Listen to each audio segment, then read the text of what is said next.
Hey, mambo vipi? I was working na nikasema let me create a vlog and I'll talk about it later. Anyway, let's talk about the 125 individuals ambao wana own more wealth in Kenya than the 42.6 million. Anyway, let me start this thing. Don't forget to subscribe. So, you guys remember that report that came out about Oxfam Kenya report walifanya. Oxfam is a research institute walifanya.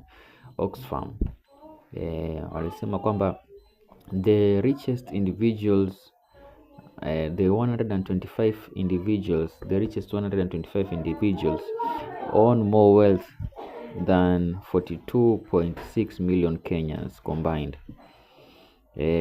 That is like 77% of the country population.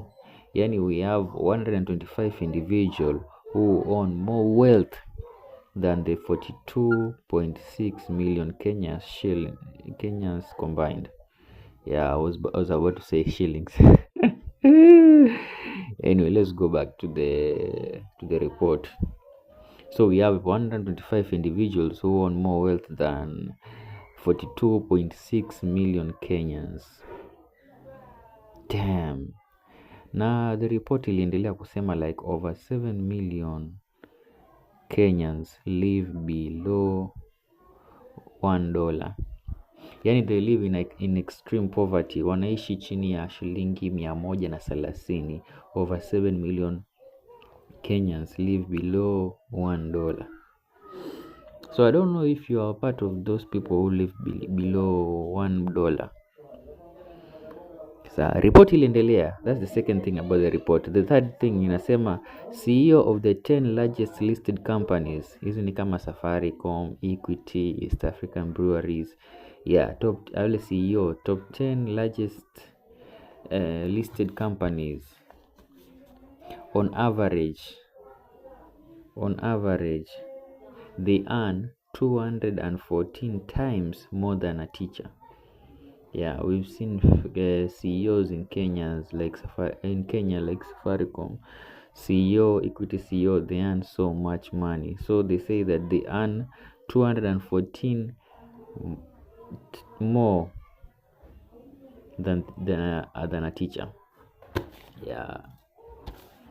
Anyway, report iliendelea. The fourth thing about the report ilisema ni kwamba every 100 shillings that is collected for tax, 68% is used to pay debt. So kinyi tunabakia nayo ni kidogo sana. If they pay nini vile na 68, we are remaining with what? 32. Also 32 ndo ya maendeleo, 32 ndo ya kulipa walimu, 32 ndo the rest and the rest and the rest ndo ya maendeleo, ndo rais mlipe, ndo nani mlipe. That's why ndo tunapata we are piling this debt. I don't know what you think about this Oxfam report. Anyway, I'm not showing my face, but at least I'm talking behind the scene. Don't forget to subscribe.